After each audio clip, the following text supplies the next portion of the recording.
Hello, welcome to Free Will, Science, and Religion. I'm Chandler Klebs, and I'm here with George Ortega, and we're going to talk about people's emotional biases, their emotional need to believe certain things, and how what people believe has a lot more to do with their emotions, how it makes them feel to believe a certain thing, rather than an unbiased or objective examination of the facts. And I think this applies to many things.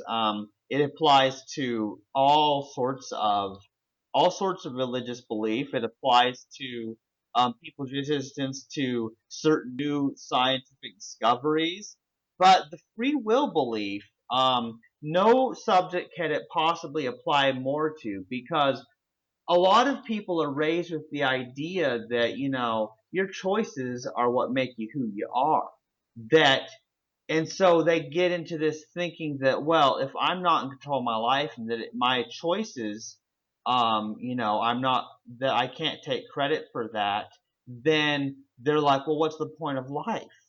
Because a lot of people, life is all about choice. You take that away, and then they feel like life's not worth living. And so, we're going to talk about, what do people need to hear? How can we explain how the message of no free will, is actually helpful? It helps you emotionally, besides being, observably and true.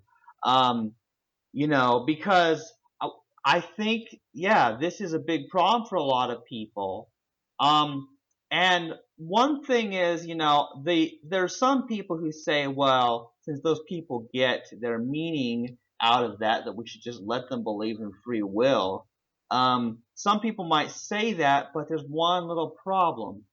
Those people suffer from the free will belief more than they possibly know, not only because they blame themselves, and feel all this shame and guilt over mistakes they've made, but because they're blaming other people, it hurts their relationships with those other people. And so we have to, I guess, explain to our audience how this helps people on a very personal level, in how you treat everyone, and can make your life happier overall.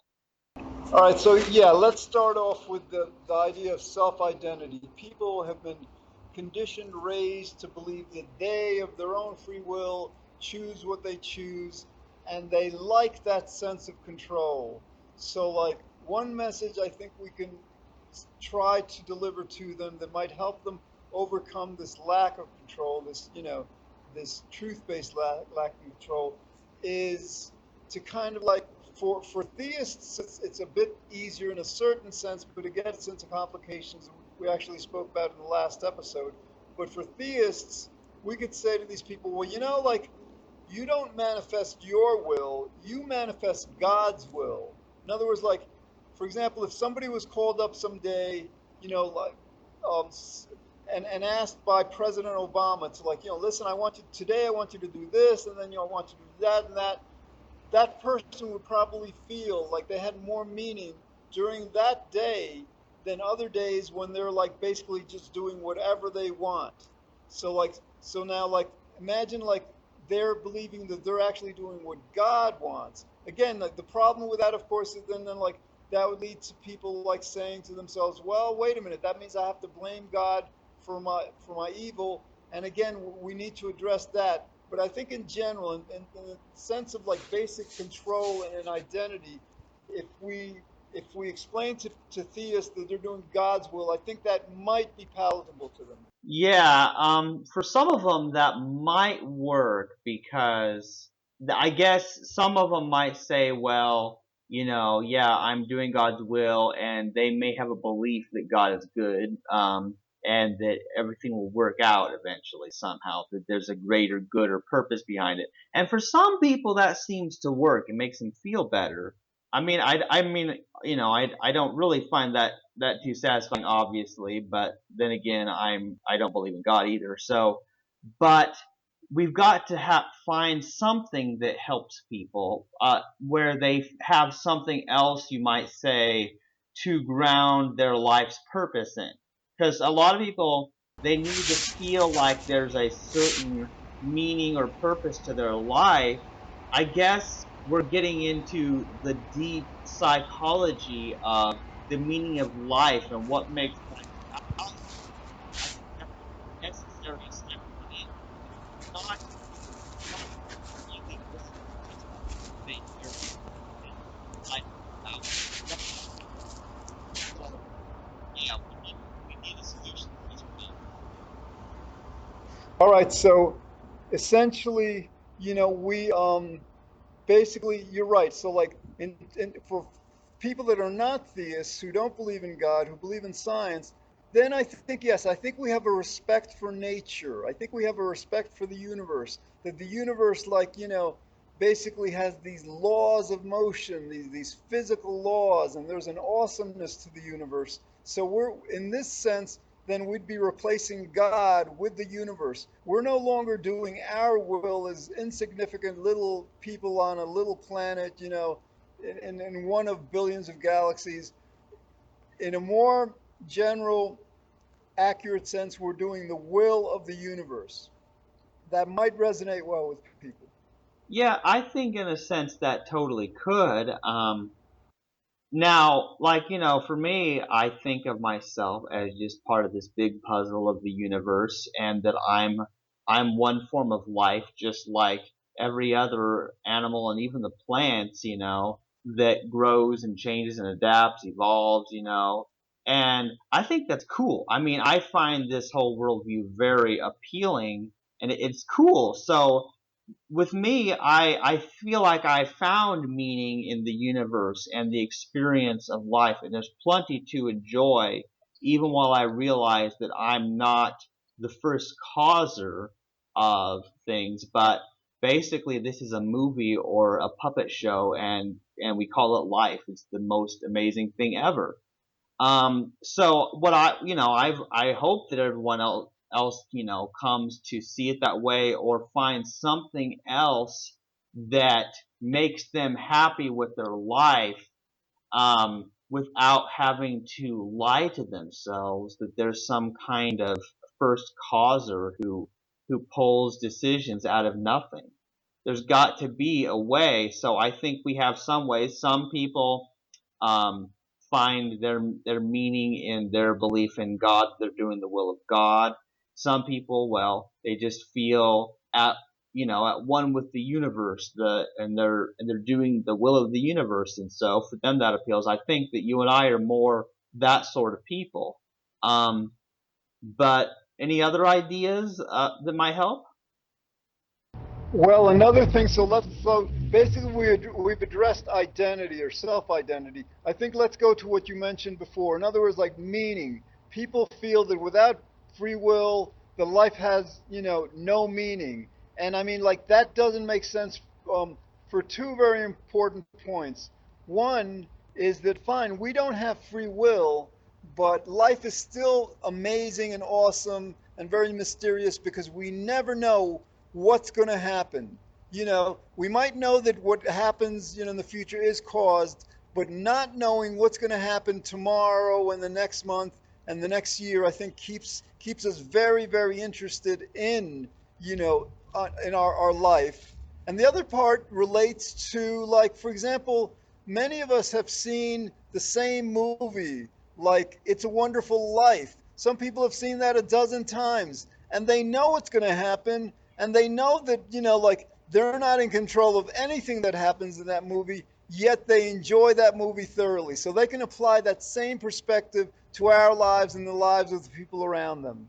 Yes, definitely. And movies are a fine example because anybody who loves watching movies or plays or anything like that, they think, well, they didn't get any choice in what happens in that movie. It was made by a team of people working on that, and it wasn't even up to those people either. And it gets very interesting, this movie of life, and I think it's totally enjoyable, and there's great funniness to be found, great joy to be seen in this whole Um, Completely deterministic, yet nonetheless very unpredictable life we live Excellent. So there's another misconception people have about not having free will. A lot of people say, well, if I don't have a free will, that means I can't change, I can't grow, I can't become more or better or something. And that's actually, we have to explain to people, no, not having a free will means simply that it's not up to us fundamentally whether we change or not, or how much we change, or how we change, but we still can change, so the idea is, yes, we can still, seek goals, self-development goals, self-achievement goals, and fine, fundamentally, it's not up to us what these goals are and how well we succeed, but we still enjoy the process of working on the goal to become a better musician, to become a better student, a better worker, whatever. This stuff is still real and we still enjoy that. Yes, absolutely. Yeah, I don't understand the claim that we can't change because everyone knows that we all change all the time, whether for better or worse. We change, you know. Um, and what's interesting is particularly just thinking how life has changed over billions of years. How with natural selection, how certain things were better. It was an advantage to run away from predators that are trying to eat you. And yeah, I think they learned. I think the all the animals have learned that when something's trying to kill you, run away. There's a learned behavior, a change. But I mean, it's still not fundamentally up to that animal that there was a predator chasing it and that it had a need to not feel the pain of being eaten by a lion. It's not up to them, but in order to maintain their life and happiness, they run away. That's a fine example of change, change that's beneficial. Okay, excellent. Now let's go to fears people have, because a lot of people say, well, if we abandon this belief in free will, people are going to think that, well, if I don't have a free will, I can do whatever I want, and you can't blame me, you can't punish me, you can't hold me fundamentally morally responsible. So, Chandler, how do we address those fears in people? Well, first of all, the thing is that on this this whole claim, oh well, I can do whatever I want. Well, in a sense, that's almost true. There are certain things that people want to do that they will find they can't do. But even when they are able to successfully do what they want to do, it's true that even though nobody can hold them fundamentally responsible, they will still try to stop them. That doesn't change. It's not that when someone's attacking you that you just let them beat you up. It's not like that happens. People, because they want to be happy and avoid pain, they will put a stop to harmful actions that they know will hurt and kill them or others that they care about. Exactly. Okay, and the important point is, like, under free will, basically, when people do wrong, we want to correct their behavior, but we go a step further. We also want them punished. We want them to suffer. And actually, there's an experiment where half of the subjects were primed to believe in free will, and the other half were primed to disbelieve in it, and the free will believers, then they were all asked the question, well, this person committed a certain crime, what should be their punishment? And like the free will believers would say something like, well, they believe to be they deserve to be in prison for 20 years.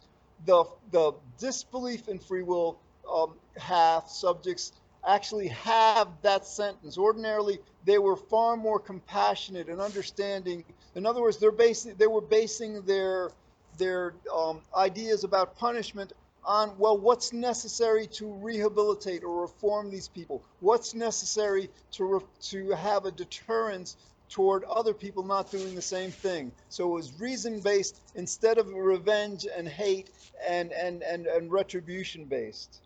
Yeah. And what's interesting is people's belief that people deserve punishment actually makes society worse in every possible way because the purpose of, someone going to jail is not because they deserve it. We know that they don't. The purpose is so that at least for a time, they cannot commit that same crime again, and hopefully they won't be released if they're still in a state where we expect them to do the exact same thing. And so I think the entire criminal justice system totally has to be reformed. I mean, and it's yeah, it's very problematic. Absolutely, and like relative to, you're right. I mean, society really wants to protect society from certain individuals and their behavior, and like to the extent we believe in free will, we impose institutions and policies that work counter to that. For example, sometimes in certain prisons, they will give these prisoners an education. They'll allow them to like graduate high school. They'll teach them work skills and all, so that when they come back into society, they don't have to resort to crime to have an income and all. But people who believe in free will often vote against those policies. They say to themselves, and they vote for politicians who say, well, we're not going to reward these criminals with a high school or a college education because they have a free will. They don't deserve this kind of treatment. In other words, like if certain poor people can't afford to, college education, it's wrong to educate prisoners in that way. So basically, the free will belief is working counter to what's in the best interests of not just the criminals, but of society in general. You're right, George, because if it weren't for that free will belief, then people would not be thinking about, well, these criminals deserve to just suffer in solitary confinement and isolation and suffer and be punished, rather than having prison be a rehabilitation place, a place where they can get education, learn some skills, work some kind of a job, and eventually, if it goes well, be released and we can know that they're safe. I mean, seriously, yes, people vote against such ideas because they don't believe that that criminal deserves an education, deserves to get another chance. So that's a big problem. Okay, so now we've been focusing on society, and it's important because people have these sociological concerns. They want to be sure that as people, you know, disbelief in free will, basically our civilization will be preserved. But now let's focus on our individual personal lives. In other words, like when our friends do something wrong under the free will belief, yeah, we might want to understand them or be compassionate toward them or forgive them out of our sense of morality.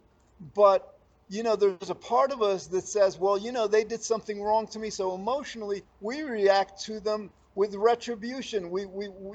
All of a sudden, like, if our friend or someone we know did something wrong, we're kind of like hostily emotionally attacking them based on the free will belief. So explain how, like, as we shift as individuals from this free will belief to the understanding that absolutely nobody has any fundamental control over what we do, our personal relationships will be enhanced in these situations where we'd otherwise blame each other. Yes. See, it hurts each person individually too, because what happens is they're holding grudges and they're unable to forgive these people for ways that they've hurt them, because they believe that these people chose to do it. It's very interesting, they chose to do it of their free will or whatever, and so they stay angry at them and they're like, well, why should I forgive them? They deserve for me to punish them. And that feeling that somebody deserves punishment and that they've wronged you, and so an eye for an eye, a tooth for a tooth. They hurt me, so I'm going to hurt them. That attitude leads to all sorts of crimes. And what is different under this no free will perspective is it's not just so much that it's the compassionate and rational thing to forgive, but there's actually nothing to forgive in the first place. Because what we understand is that these people, they did not choose to be what they are. And so it's sort of like, but some people might find it helpful to use that word forgiveness.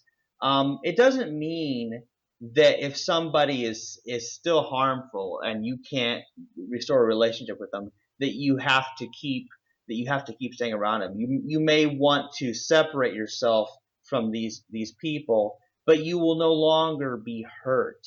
Um, just being angry at them and how badly that they mistreated you, even for stuff that happened years ago. So it helps people individually. Even if it doesn't change anything else, they don't have that extra edge of anger and rage that just poisons them.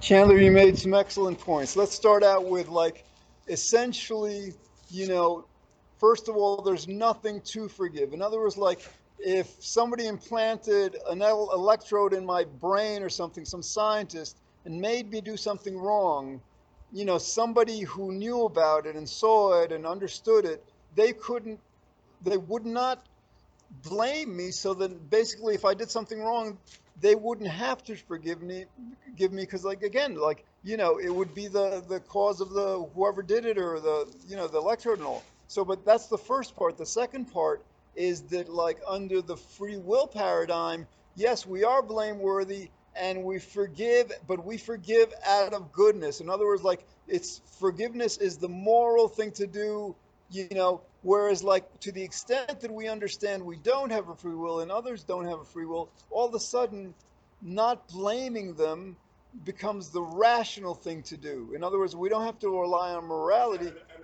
We rely on something that's more fundamental to us, reason. It becomes completely illogical to blame them. Yes, it gets very interesting because you find there's no one that you can actually blame. It's interesting because though, just like with the electrode in the brain, or somebody spiking somebody's drink and they do something crazy, we understand that bad ideas, bad experiences, bad teachings, whether that was something that happened a year ago or whether it was something that happened long ago in their childhood that made them think in a certain way and act in a certain way, we understand that they're no more in control in that situation than when someone is drugged or has some device implanted in their head that controls them. And for a lot of people, it's hard to understand that. It's hard for them to really get that people, even those who have hurt you, they too are victims themselves. And rather than blaming them, what it does to me is just like, well, how can I help this person? How can I help them for, about what happened to them that turned them into this and doing this. So I think what happens, part of what's great about it is it gets you away from feeling how badly you were mistreated and what a sad thing you are, and then you start caring about this other person too. And for a lot of people, that's hard. It's very hard. Absolutely. And Chandler, so like we've just been addressing how it improves how we react to other people for their benefit as well as ours. Now, I have two basic areas of focus right now in my work. One is like this, exposing this illusion of free will. The second is human happiness. I was just leading a meetup on happiness earlier today.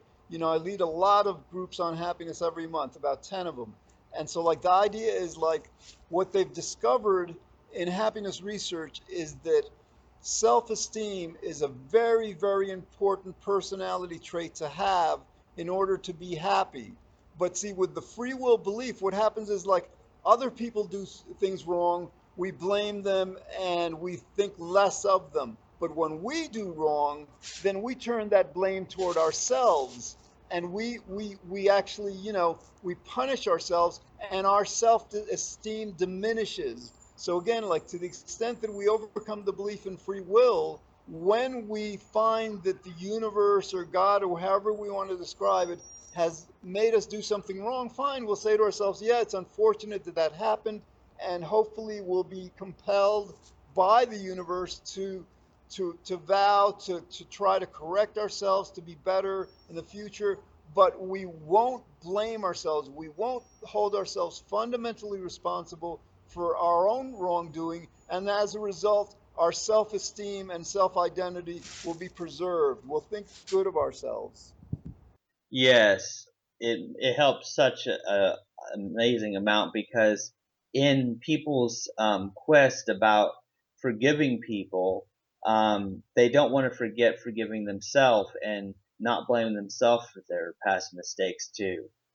I think that's better than anything else because um, people, who believe in free will. Now with other people, they can at least separate themselves from that person so they don't have to think about them sometimes. But you can't escape yourself until you're dead. So how people, their self-esteem, how they view themselves is perhaps even more important because there's no escape from that. And so by removing the blame and guilt that people feel over their mistakes and bad things that they've done, that's the best of all the benefits of overcoming the illusion of free will. Okay, yeah, and we've only got about, I guess, about 3 minutes left. So let's go through another one. In other words, like a lot of times we want to feel close to the people in our lives. But let's say like there's two siblings or two close friends, and one friend goes on to, let's say, go to medical school, becomes a doctor, makes a lot of money. The other person, just like has a job with much less prestige and all. So this person who became a doctor, who became very successful, will tend to feel arrogant. Will tend to feel that they're better than the person who did less. Who's maybe a teacher or something, and then the teacher will in turn feel maybe like kind of resentful or envious or just wrongly kind of like look up to this doctor in a way that like the doctor, the very educated, successful person is for some reason more worthy, is more valuable. I mean, certainly some professions are more valuable than others to society and all, but that person has more inherent worth than somebody as a teacher. So basically, these are two free will based conclusions. So how do you propose that like overcoming the illusion of free will helps in these cases? Well, what's so awesome about it, George, is that it helps you feel equal with everybody. It helps you feel that you're not some separate other from other people. And so now obviously it's better for people who, feel like, oh no, all these other people are better than me and I'm just this lowly wretch, or something like that. So for people like that, the feeling that they're just the same as everybody else, well, that sort of raises them to a level of equality with people. I think the people who it's difficult for, though, are the successful, the wealthy, those people who want to take credit for what they do. What happens is their arrogance, which it requires the belief in free will, they don't want to realize that basically they were just lucky in their success, that they happen to that better education, maybe they were born smarter, they and even that their achievements aren't up to them. And so it's a big blow to their pride, and that's why it's hard for those people to overcome it. But for the rest of us who feel like other people are better than us, it's wonderful. So we just have to figure out how to deal with the issue of the people who it's hard for them to accept that they can't take credit for their success. Sounds good. Yeah. Yeah, and I guess we'll have to continue it in more episodes as always because it just never ends. We know about the infinite regress, but I call this the infinite progress. Okay, I guess we're out of time. So you've been listening to Free Will, Science, and Religion with Chandler Klebs and George Ortega, and I guess you'll hear from us again in more episodes. Bye for now.